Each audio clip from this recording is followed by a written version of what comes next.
To gain entrance into this world, female artists have to fit into the existing set of stories and use the visual language that has already been established as the norm.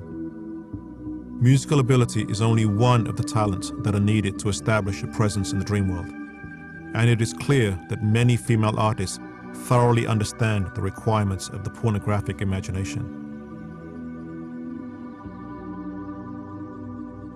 To navigate the barriers that this way of looking at the world erects, female artists are compelled to use the only visual language the culture allows, the central aspect of which is that women have to present themselves as primarily sexual beings.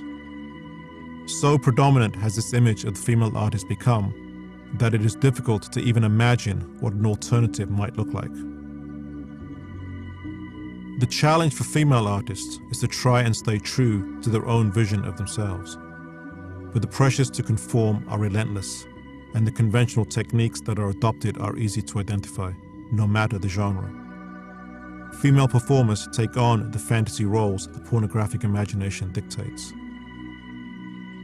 They perform for the camera and the male gaze, presenting themselves invitingly. They touch themselves suggestively, undress for the watching audience, allowing the camera to pan up and down their bodies as it looks at them from above as well as from below. Like all women in the dream world, their bodies are fragmented and they become defined through their various body parts.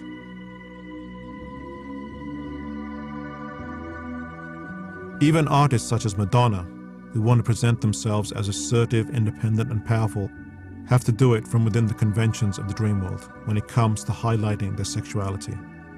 And as the codes of female sexuality define it as passive and submissive, they find themselves in a strange paradox.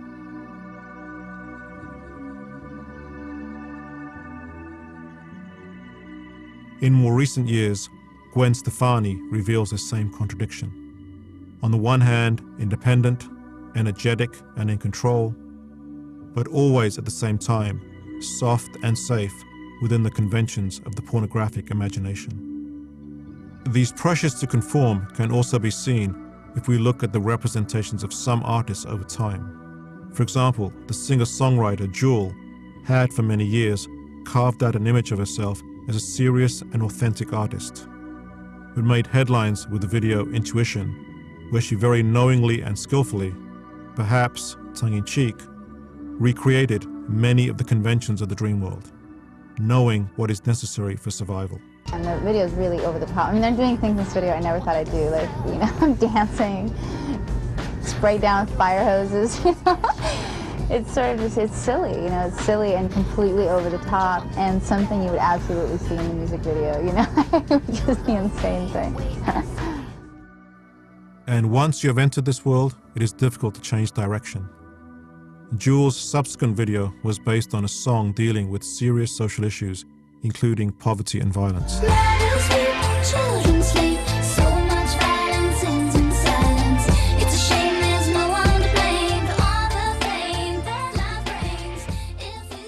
But halfway through the video, the pornographic imagination kicks in, and Jewel is shown writhing on a bed in a variety of suggestive poses, getting undressed with a camera utilizing one of the usual conventions, and of course, taking a shower.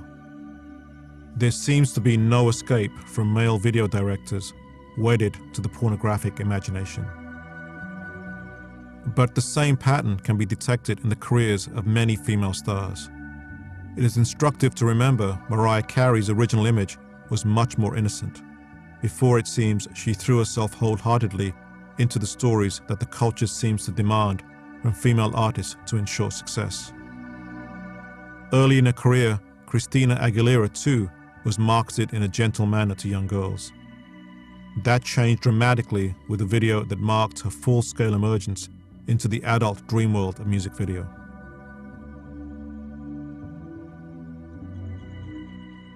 Similarly, Jessica Simpson went from tame pop star to mega publicity heavy rotation with a video that presented her in quite explicit sexual terms.